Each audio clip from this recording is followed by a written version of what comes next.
I didn't plan it that way. Hell, I didn't even pack a bag.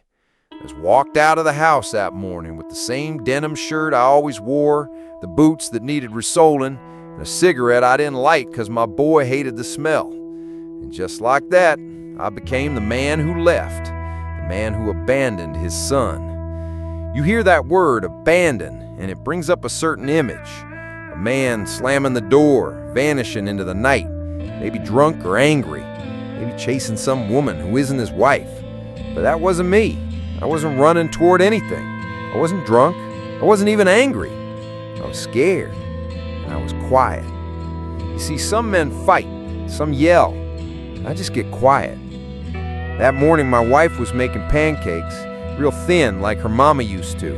And Sam, my boy, he was sitting at the kitchen table drawing airplanes on the back of the gas bill. He was always drawing planes. He said he was going to fly away one day, be a pilot. I used to joke, hell, you'll have to build the damn thing first. We sure ain't got the money for tickets.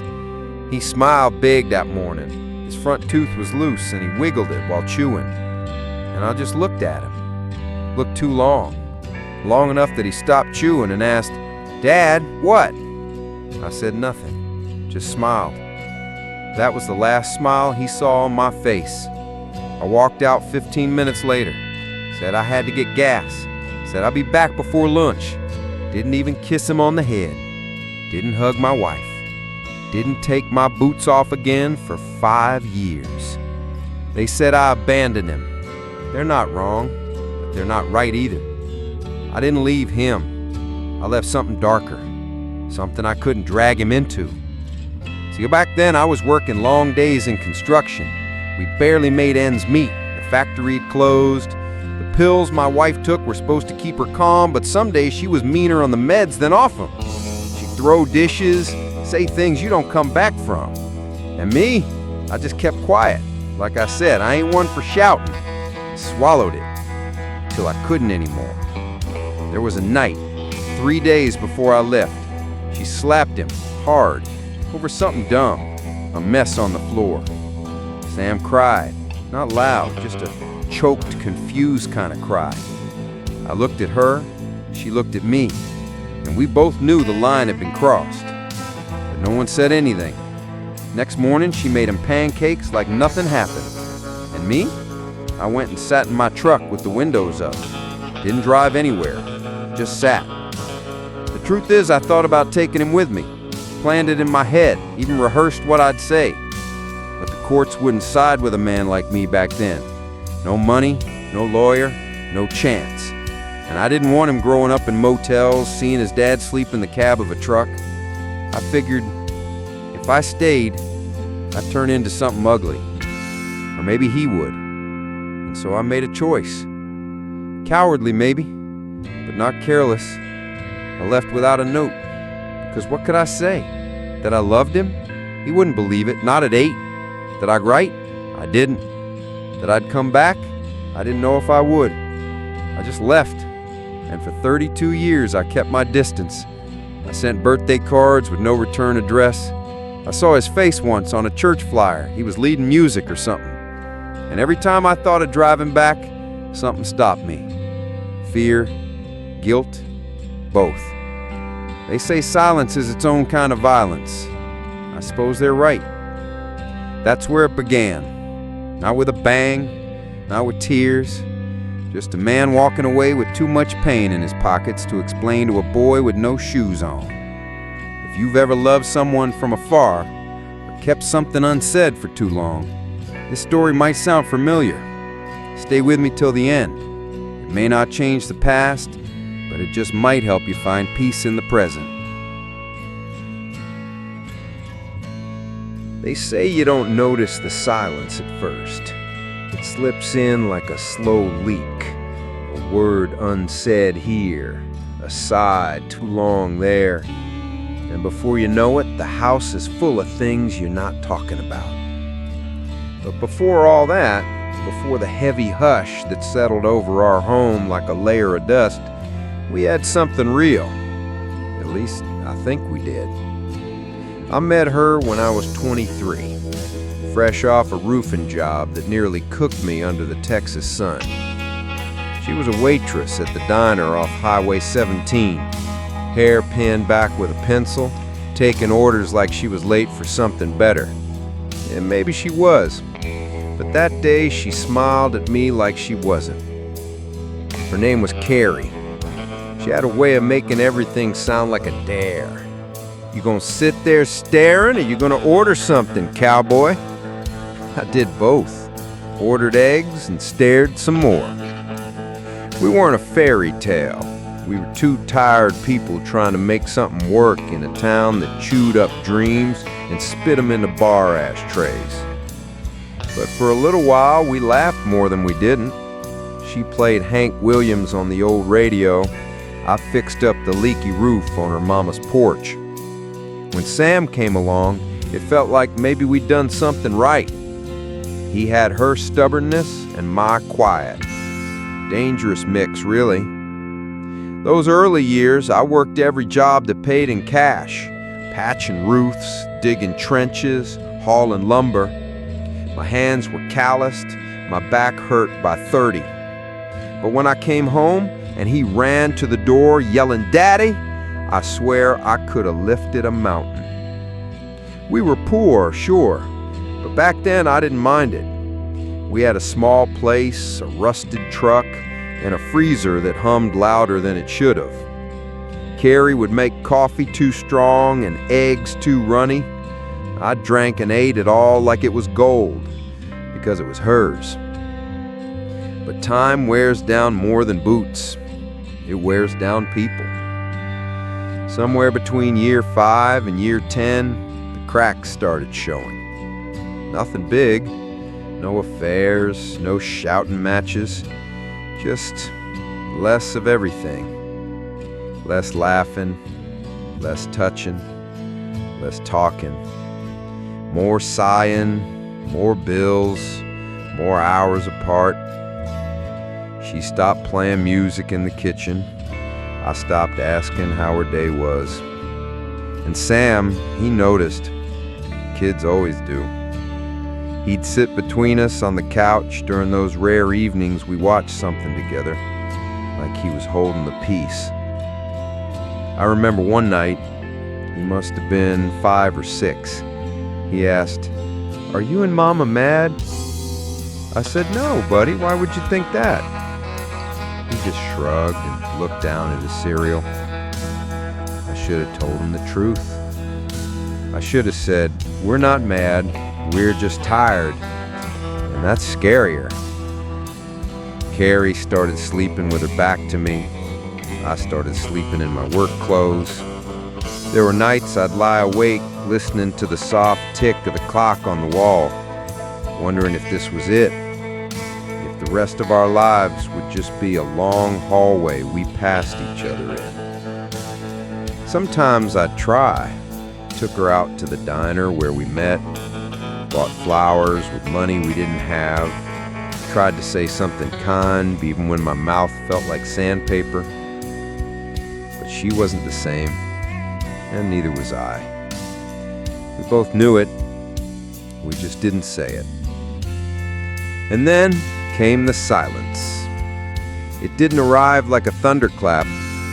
It arrived like fog, soft, slow, inevitable. I'd sit at the table eating breakfast while she poured coffee and looked through me. Sam would try to tell us about his drawings, his dreams, and I'd smile and nod, pretending I heard him, pretending I was drowning in the quiet. I remember one night, Carrie said something out of nowhere. "Sometimes I think we should have never had a kid." It wasn't cruel, just flat, like she was stating the weather. I didn't say anything, because if I opened my mouth, I'd scream. After that, something inside me shifted. I still kissed Sam goodnight, still showed up to work, but my soul was packing up already, looking for the door. And then came the letter, the one I wrote but never sent. It sat in my truck's glove compartment for 4 years, getting sun-faded and coffee-stained, never reaching the hands it was written for. In the next part, I'll tell you what it said and why I could never bring myself to mail it. I wrote it on a Tuesday. I remember because the coffee was burnt and the radio kept losing signal, two things that usually didn't bother me. But that day, they did. It had been nearly a year since I left, and every day I woke up expecting the guilt to soften. It never did. I'd been living out of a trailer behind old Lou's gas station. Lou didn't ask questions. He needed someone to patch tires, sweep the lot, and restock shelves. I was cheap labor with quiet hands, perfect for a man running from himself. That morning, the guilt felt heavier, like it was sitting right on my ribs.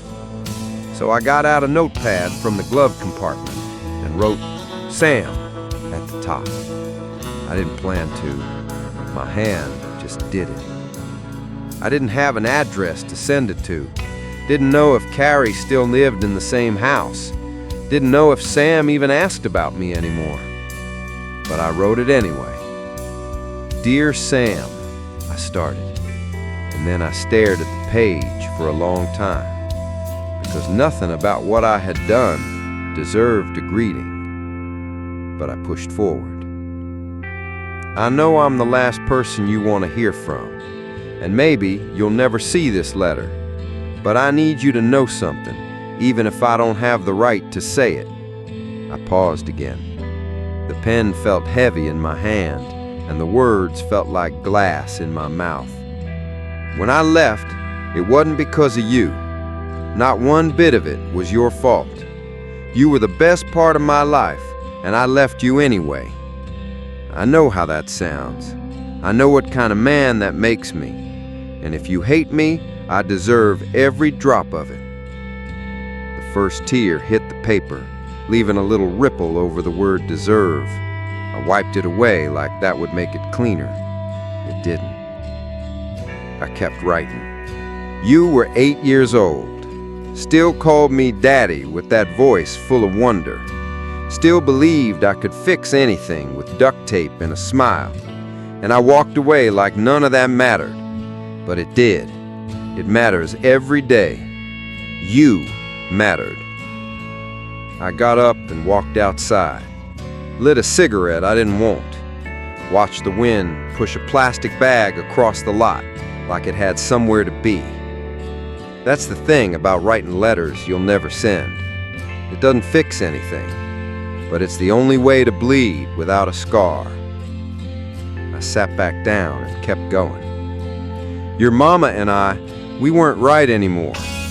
You probably saw that. We were holding it together with string and spit, hoping you'd never notice. But you did. You always did. You were too smart not to. She didn't love me anymore. And the truth is, I wasn't sure I loved myself enough to stay. The words got harder after that, because now I was talking to someone who'd been left with the fallout. A kid who had to walk into classrooms full of Father's Day crafts and wonder if glue and paper could make up for absence. I want you to know that I've kept every drawing you gave me. The one with the house and the dog and the sun with sunglasses is folded in my glove box. Sometimes I unfold it just to remember what it felt like to be someone's hero.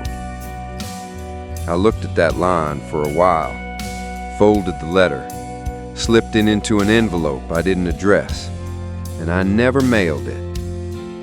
I kept it in my truck for 4 years. Every time I moved, it came with me. When I worked odd jobs in Arizona, when I lived in the back room of a mechanic's garage in Utah, when I spent a winter sleeping in the cab of an old Ford with a cracked windshield. That letter stayed with me, unread, unsent. A reminder, a confession, a coward's monument. Sometimes I'd take it out and reread it, not to add more, just to feel the ache of those words again. And I'd wonder, what if? What if I mailed it? What if it reached him? What if he read it and called? What if he didn't? The years passed. I never remarried, didn't get close to anyone. The guilt kept me company. It aged me. Not on the outside. I still passed for younger than I was. But inside, I felt like 90 by the time I hit 50. People asked if I had kids. Sometimes I said no. Sometimes I said yes, but didn't elaborate. Once I met a woman at a laundromat. She told me her son hadn't spoken to her in 5 years. I told her mine hadn't either. She asked why. I said, because I never gave him a reason to. I worked as a night janitor for a while, a kind of job where no one looks you in the eye. That suited me just fine. But every now and then, I'd see a boy Sam's age walking with his dad, laughing, arguing, being loud, and I'd feel it, that sharp jab. Not regret, not anymore, just loss, like a limb you can't believe you ever had. Then one night, I almost mailed it. I was in Nevada, drinking bad coffee, staring at a mailbox like it might answer back. I had the letter in my hand, even put a stamp on it, but I didn't have the courage to write the address, because I didn't know if Carrie would let it reach him. Didn't know if he'd laugh, didn't know if he'd cry, didn't know if he'd care. So, I walked away, again. But silence doesn't last forever. It stretches, it groans, and sometimes it breaks. Years later, I'd come face to face with the reasons I left, with the truth I never had the guts to tell him, and maybe, finally, a way to explain it all. I've spent years trying to explain why I left. To myself, to the wind, to every empty cup of coffee that's cooled beside my hand. But I never told Sam the real reason, because I didn't think I had the right words. Or maybe I just didn't want to see the truth written out. Too real, too raw. It wasn't about your mother, Sam. And it wasn't even about us fighting. Truth is, we'd stopped fighting years before I left. Not because we'd healed, no, but because we'd both given up trying. We were two people living in the same house, breathing the same air, but dreaming entirely different lives. But none of that was what made me pack my bags. The real reason was fear. You were getting older, smarter. You'd started to ask questions I didn't know how to answer.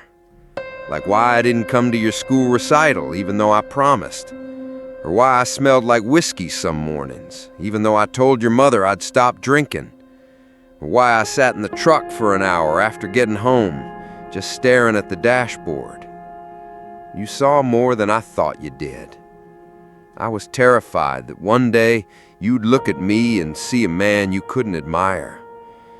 And I couldn't bear the idea of being the person who shattered that innocence in you. I wasn't strong enough to be honest with you. So instead, I ran. You ever hear someone say, I left them because I loved them too much? It sounds like an excuse. And maybe it is. But it's also a kind of truth I've come to believe. I loved you, Sam. Still do. And I didn't want to be the father who yelled too much, drank too much, or disappeared emotionally long before he ever walked out the door. But in choosing to leave, I became all of those things anyway. That's the irony no one talks about. There was one night, you were maybe 6 or 7. I'd promised to take you fishing. You woke up early, dressed yourself, even packed 2 bologna sandwiches in a lunch bag with your tiny hands. And I never showed. I was passed out drunk in the garage, reeking of motor oil and broken promises. Your mom found you waiting on the front step at noon, your little tackle box in your lap. That memory haunts me more than anything else. Because you didn't cry. You just waited. And I saw something in your eyes that day. Not anger, not sadness, but disappointment. And that was worse. That's when I knew I was breaking something that wouldn't mend. I didn't have the tools to fix myself, much less be the man you needed. So I left before I could break it even more. There's this old story I read once. A man breaks his favorite cup, and instead of gluing it back together, he throws the pieces in the river. When his son asks why, he says, "Some things once cracked should be let go before they cut deeper." That's what I thought I was doing. Letting go before I became sharper. But I see now, Sam, leaving didn't keep you from the cuts. It only made the wound deeper.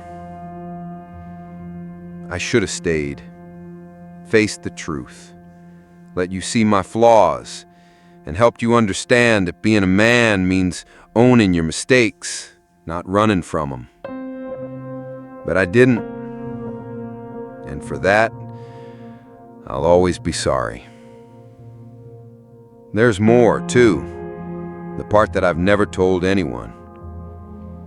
My father was a mean man, cold, not the kind of man you mourn when he's gone, just the kind you remember in your worst dreams. He hit more than he hugged. He drank more than he worked. And when I turned 15, I left home and never looked back. But no matter how far I ran, I carried pieces of him in my bones, in my temper, in my silence. And the night you looked at me with those scared little eyes, I saw him in me, and that scared me more than anything ever has.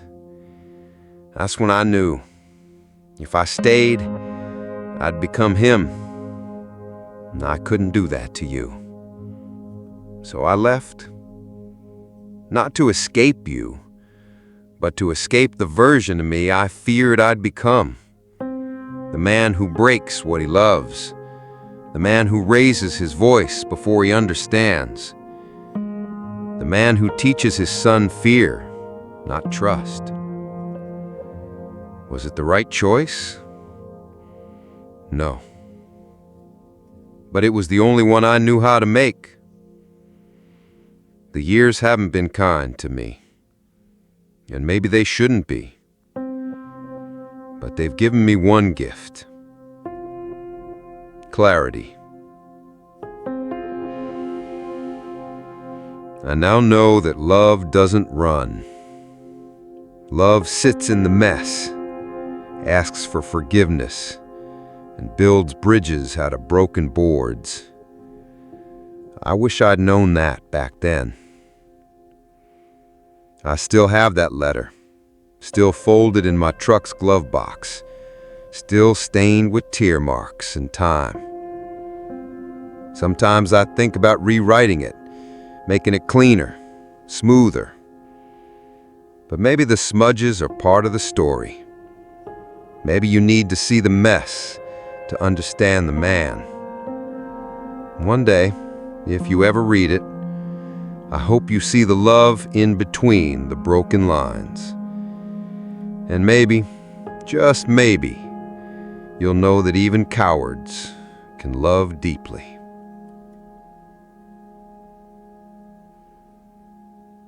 But the story didn't end with silence, because life has a way of circling back.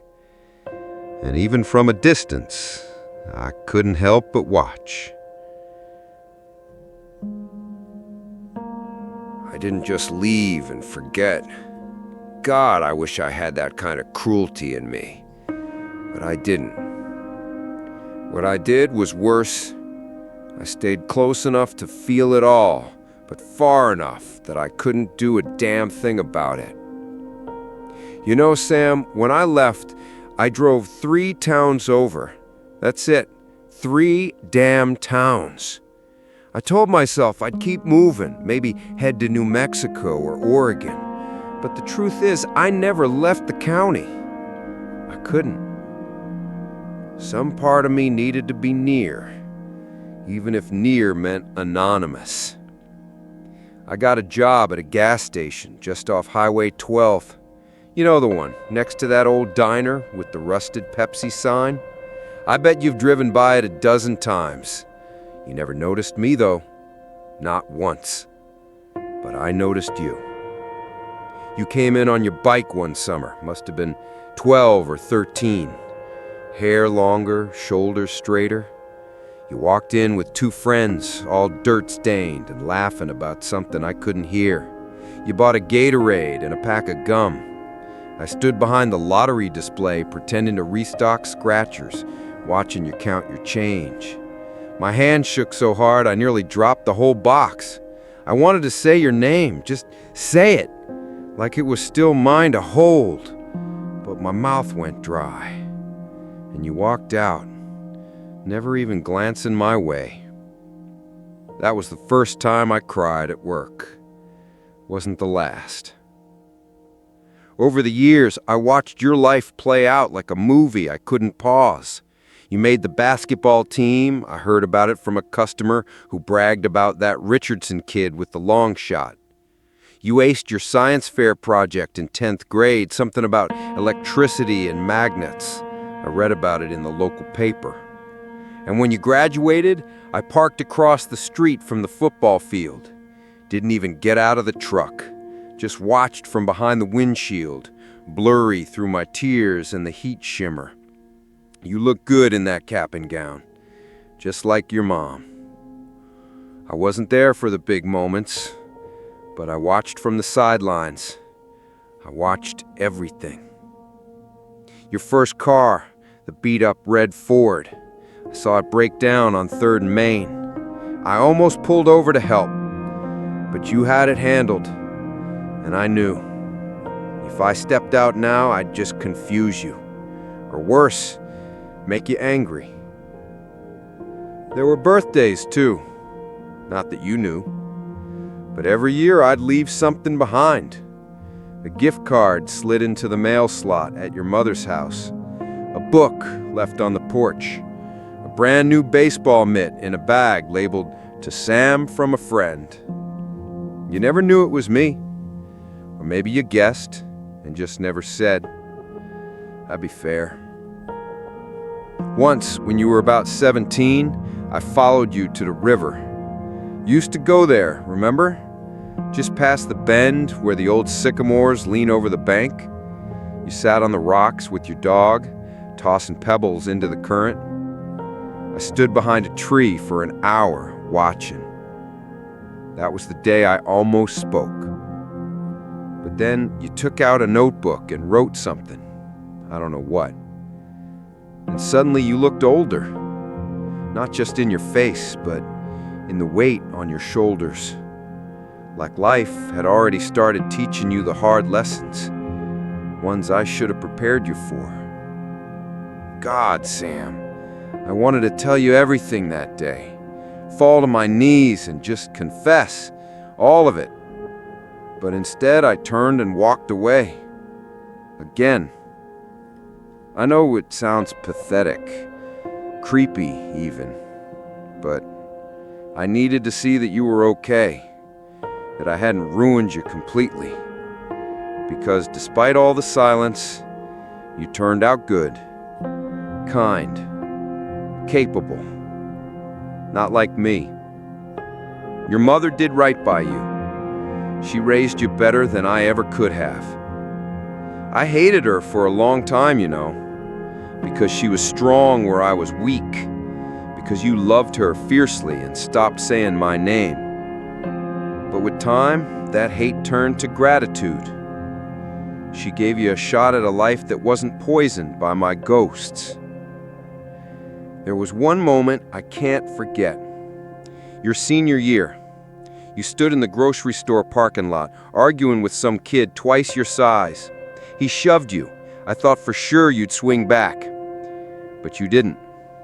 You just stared at him, calm as anything, and said something I couldn't hear. Whatever it was, it shut him up. He walked away. You walked tall. And I stood behind a stack of watermelons, feeling something I hadn't felt in years. Pride. Pure and aching. I wasn't proud because you won. I was proud because you didn't need to. Because you were stronger than me. I kept watching after that. Not every day, but enough. I saw when you moved out, got your first job, started wearing button-downs, walking like a man who knew where he was going. I wanted to call, to write, to say something, anything. But I didn't, because at some point I told myself that not interfering was the only thing I had left to offer you. I tried dating again. Didn't last. Hard to build anything when half your heart is stuck in the past. So I stayed alone. I worked, read the paper, listened to the radio, and every now and then I'd hear your name in some conversation. That Richardson boy, doing well, getting married, having a son. You named him Ethan. Nice name. I sent a toy fire truck through the mail. No return address. Just a silent prayer that maybe you'd know. But even from the shadows, I started to realize that some ghosts don't stay buried, and some chances, no matter how long you wait, don't come back around. I remember the first time I saw her. Your wife. I was buying motor oil at that tiny shop across from the farmer's market. The one with the chimes on the door and the cat that always sleeps by the register. She was there, looking at plant houses. She picked up a little fern, turned to you and said, "This one looks like you when you don't comb your hair." And you laughed. God, Sam, you laughed. The kind of laugh you only let out when you feel safe, like the whole world's been turned down to a quiet hum, and someone's holding your heart like it's worth something. I backed away before you could see me. Didn't want to ruin the moment. Didn't want to see if your eyes would narrow, if your smile would vanish when you saw my face. After that, I'd spot you around town. Not often, but just enough.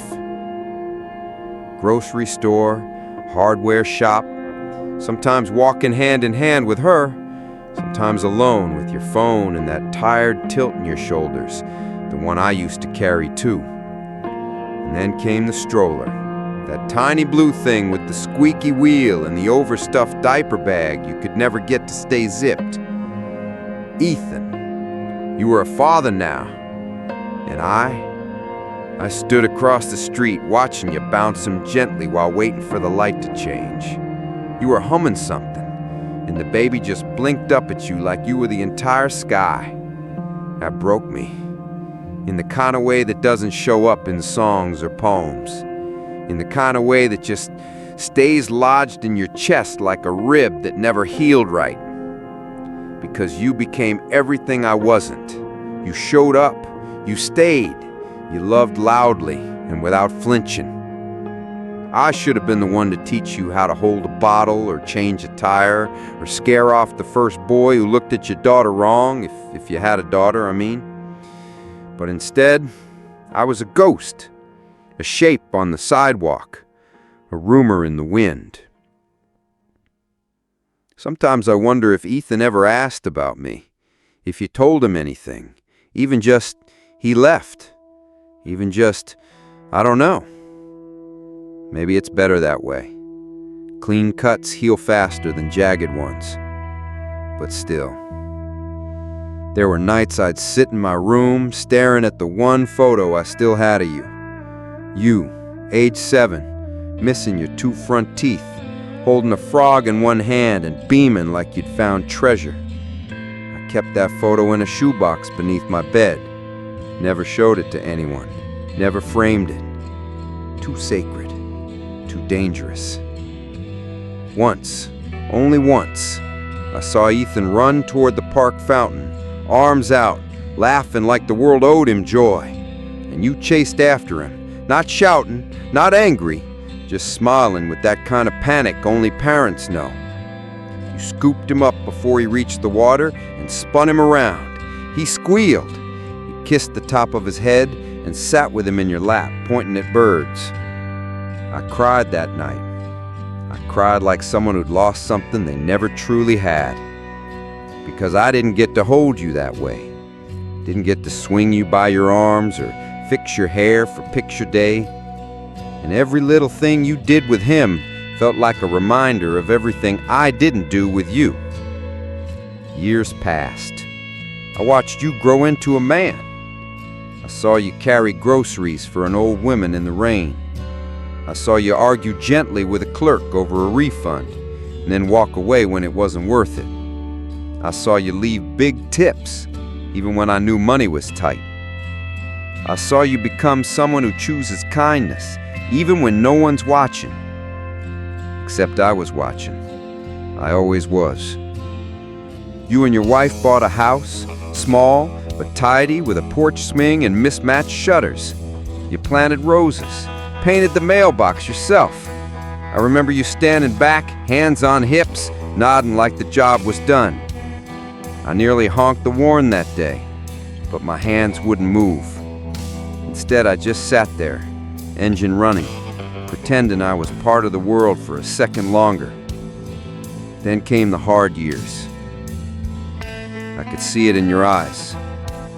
Maybe the job got tough, maybe the marriage got heavy. I don't know. You stopped laughing as much. Your shoulders slouched deeper. The walks turned to short drives. The stroller was gone. Ethan was older. Once I saw you sitting in your car in the driveway, engine off, just staring at the steering wheel. You looked like I did at 38. That scared me.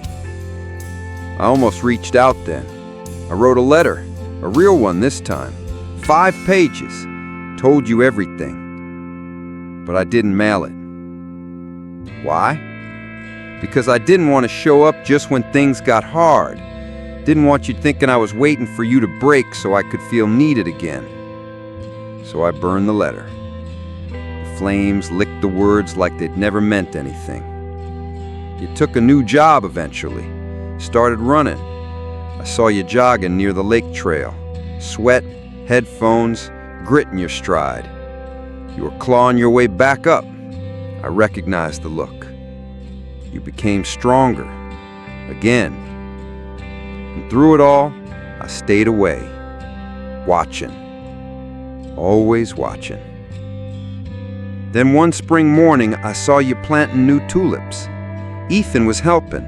He was taller now, voice changing, hair messy, full of questions. You showed him how to space the bulbs, how deep to dig, how not to break the roots. And when he got it right, you ruffled his hair and said, "Nice job, bud." That broke me again. Because in that one motion, you gave what I never gave you, affection without conditions. Years kept rolling on. Ethan made the honor roll. I knew because your wife posted it on a public board at the coffee shop. You looked proud in the photo, hand on his shoulder, chin up, eyes smiling. And I sat on the patio across the street, sipping my cold brew too fast, trying to pretend the ache in my chest was just caffeine. By then I had gray in my beard. My hands hurt in the mornings. I moved slower, slept lighter. But every time I thought about leaving the town for good, something told me to stay. Not for me, for you. 'Cause even if you didn't know it, I was still here, still loving you the only way I knew, from afar. But then, Sam, something happened. Something that cracked the wall I'd spent decades building. Something that pulled the past right into the present and made it impossible to keep watching from the shadows. Because secrets, they don't stay secrets forever. There's a question that haunted me more than any other. It wasn't, why did I leave? It wasn't even, could I ever make it right? No, Sam, it was this. What would have happened if I'd stayed? Would we have fought every morning? Would I have slowly become like him, my father, your grandfather, angry, bitter, impossible to love? Or maybe I would have found a way to change, to be better. Maybe you would have changed me. Well, see, I never gave either of us the chance to find out. I thought secrets would die quietly, that if you never asked and I never told, then the truth would slip into the background like static. But truth doesn't die. It waits. And it waited, Sam, right up until the morning I saw your name in the paper. Not in the obituaries, thank God. It was an announcement. Ethan Keller graduates with honors. Keller. That stopped me cold. Because your last name, that was your mom's name, not mine. Which made sense. I'd forfeited the right to name you. I didn't earn it. But Keller was also the name on a mortgage application I once signed, years ago, before I disappeared. You see, Sam, there's something I never told anyone. Not your mother, not the therapist I briefly saw in '96, not even my brother before he died. It's this. I didn't leave because I couldn't love you. I left because I loved you so much I couldn't bear the idea of becoming the man I saw in myself. But here's the twist. I came back once. You didn't see me. But I came back, and I almost stayed. It was the fall of 2006. You would have been 9, I think. I'd been gone for nearly a year. No contact, no letters, no clues. But one night, I got drunk and stood outside your old apartment. I had a key, still did. I crept in after midnight. Everything looked smaller. The couch, the shoes by the door, your drawing on the fridge, some lopsided house with a sun smiling too hard.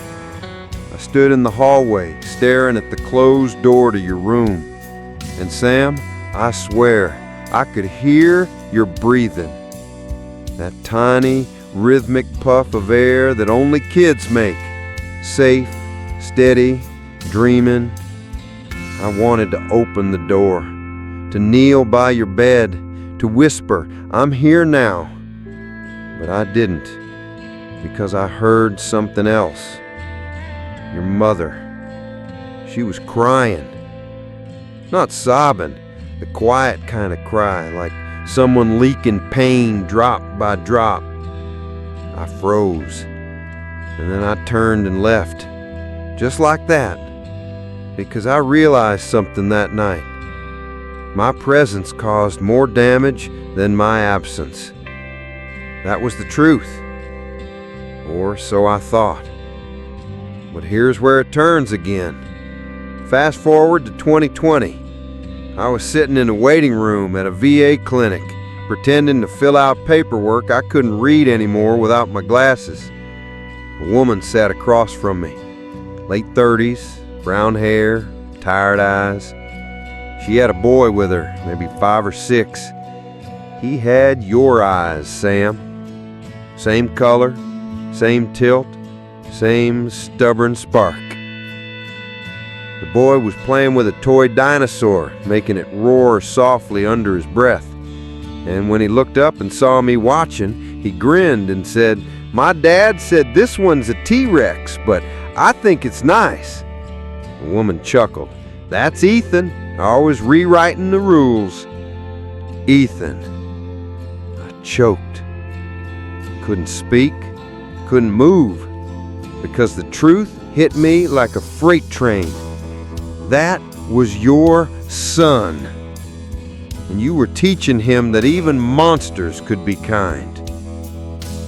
Later that night, I did something I hadn't done in decades. I pulled out the envelope, the one that held the other birth certificate. Because, Sam, there were two. Your mother and I, when we were still trying to make it work, we filed the paperwork to change your name, legally. She didn't want to. Said it was confusing. Said it might hurt you later. But I insisted. I thought if I gave you my name, I could hang on to you, even if I left. And for a while I did. But after I vanished, she changed it back. Rightfully so. But somewhere in a drawer, I still had the certificate that read Samuel Hartman, son of Jonathan Hartman. That was me. I kept it like a ghost holds on to its last memory. The thing is, Sam, you never needed my name to become who you are. You built yourself from the rubble I left behind, and you did it without bitterness, without blame. That's what makes the truth so hard to bear, because the twist isn't just that I came back once, or that I saw your son before I ever met you again. The twist is this: you turned out better because I was gone. And nothing tears me up more than knowing that the best thing I ever did for you was disappear. But life doesn't let you hide forever. Eventually, the weight of everything you never said starts to leak through the cracks. So one day, after nearly 40 years of silence, I drove to your front door. And what happened next wasn't what I expected. Not at all. I parked across the street. Didn't turn the engine off right away.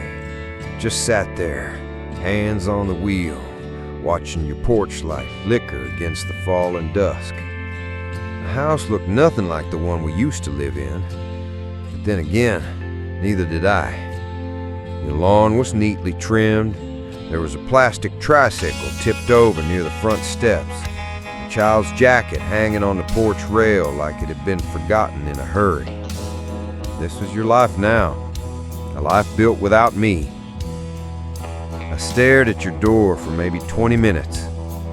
In that time, I imagined 100 different scenarios. You'd open it, see me, and slam it shut. Or worse, you wouldn't recognize me at all. Maybe you'd think I was some religious solicitor or just another lost old man trying to peddle regrets. But even with all those doubts, I stepped out of the truck.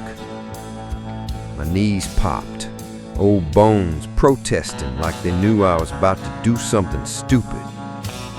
I walked up the path, 3 steps, then 4. Each one felt like a year I'd missed in your life. At the door, I raised my hand, knuckles hovering above the wood like it was some sacred thing. Then I knocked.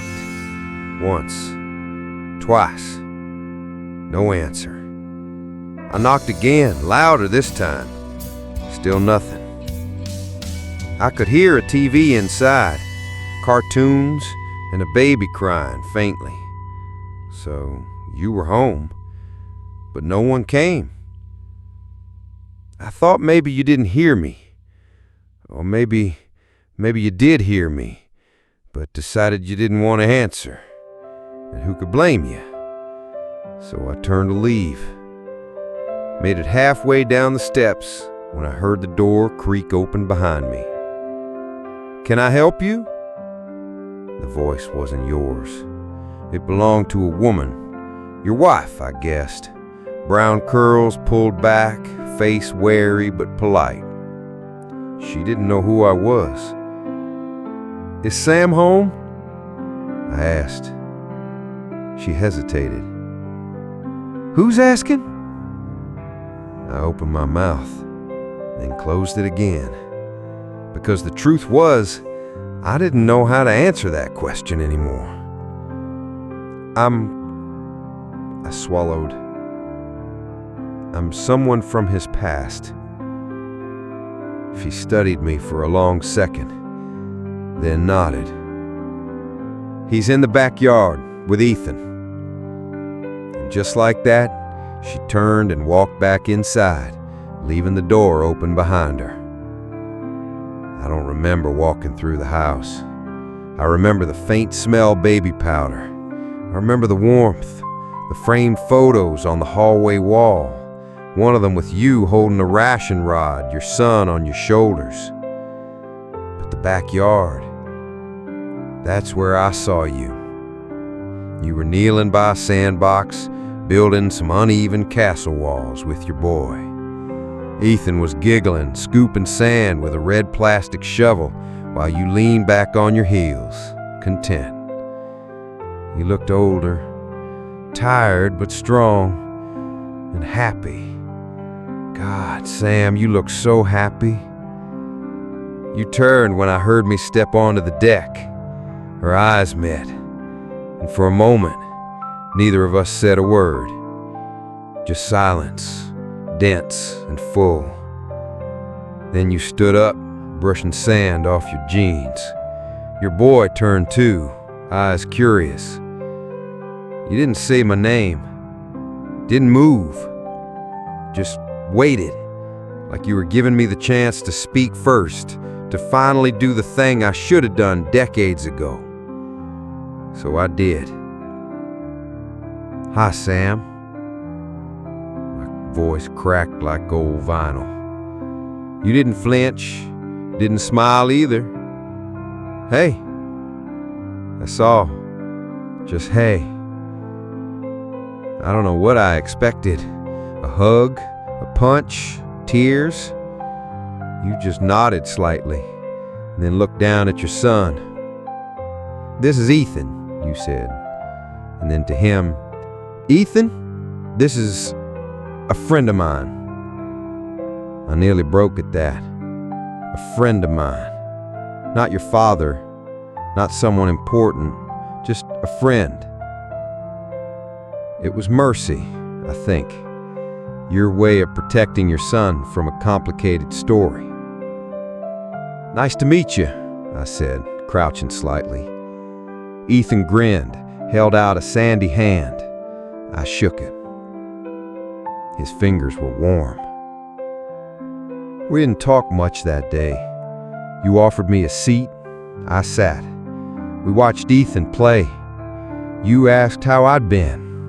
I lied, said not bad. You didn't press. You told me about your job, about the town, about how the school system wasn't great, but the neighbors were kind. I nodded, tried to memorize every word, every wrinkle at the edge of your smile, every time you looked at your boy like he was the only thing that mattered in the world. You'd become everything I wasn't, and I never felt prouder or more ashamed. After a while, your wife brought out lemonade. I didn't stay long, didn't want to push it. Before I left, I stood awkwardly at the back gate. You came with me. Neither of us said what we were really thinking, and maybe that was okay, because right before I opened the gate, you reached in your pocket and pulled out something small. A photo. Old. Faded. It was me, younger, dumber, smiling at the beach with a baby in my arms. You handed it to me. "I found this last week," you said. "I almost threw it away, but something told me to keep it." I took it with shaking fingers. "Thanks," I said. You nodded. Then you said, "Take care of yourself." I stepped onto the sidewalk, walked back to the truck, and as I opened the door, I heard Ethan's voice behind me. "Bye, mister." I turned, waved, and that was it. That was the last time I saw you. Some stories don't end with confessions. Some don't end with forgiveness either. Sometimes all we get is a quiet afternoon, a lemonade on the porch, and a goodbye that feels like something more than regret, but less than redemption. And that's okay, because what happened next was something I never planned for. Something you'll need to hear to believe. I never told him. Not because I was afraid. Not anymore. I think I just understood. Some truths serve no purpose once the damage is done. He had a good life. He didn't need the chaos of mine cluttering up the peace he had built. But still, there were things I wanted him to know. So many things. Things I never found the right time to say. Things that might have meant something, or maybe nothing at all. He never knew I was there on his high school graduation. Far off, behind a row of parked cars, hidden under a baseball cap and sunglasses that didn't suit me. He never saw the way I clenched my fists when he hugged the man who had stepped in, his stepfather. He never knew how much I hated myself for not stepping forward. I had the letter in my pocket.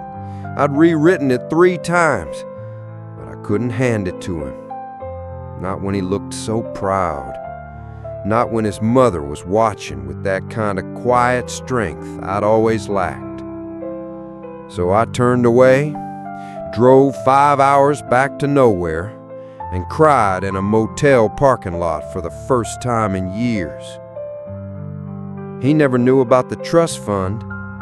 It wasn't much, just a few thousand here and there set aside from odd jobs, half-hearted freelance gigs, and the occasional stroke of luck. I didn't even list my name, just anonymous benefactor. Each year, like clockwork, the deposit went into his college account. Small ripples in the tide of someone else's effort. I didn't want him to think I was buying my way back, but I wanted him to know I cared, even from far away, even from the shadows. He never knew I stopped drinking. 5 years sober now.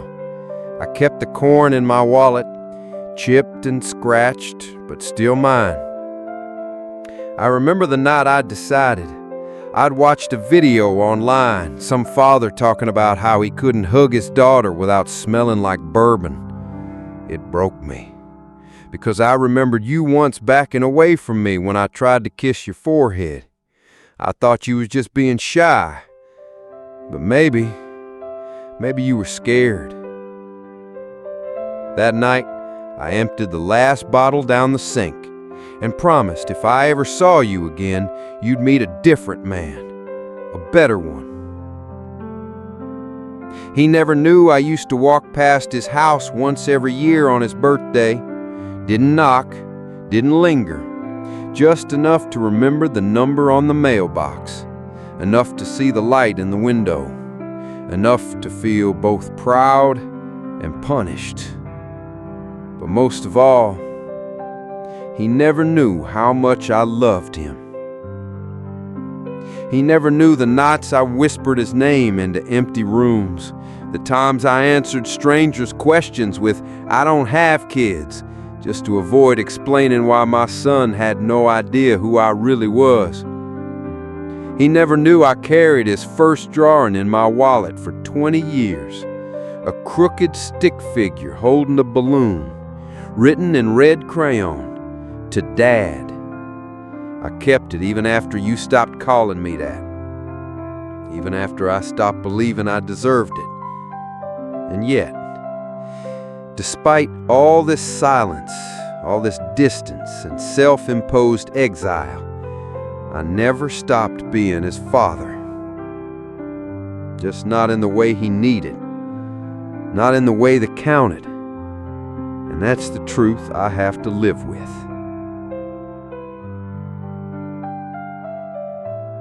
If there's one thing this life has taught me, it's that being present matters more than being perfect. Love, no matter how deep, cannot erase absence. You can't teach a child to swim by shouting encouragement from the shore. You have to get in the water, even if you're afraid of drowning.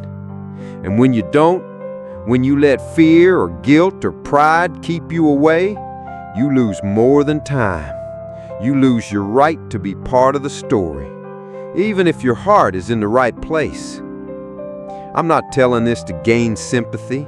I'm telling it because someone, somewhere, is holding back, telling themselves they'll reach out next week, next month, next year.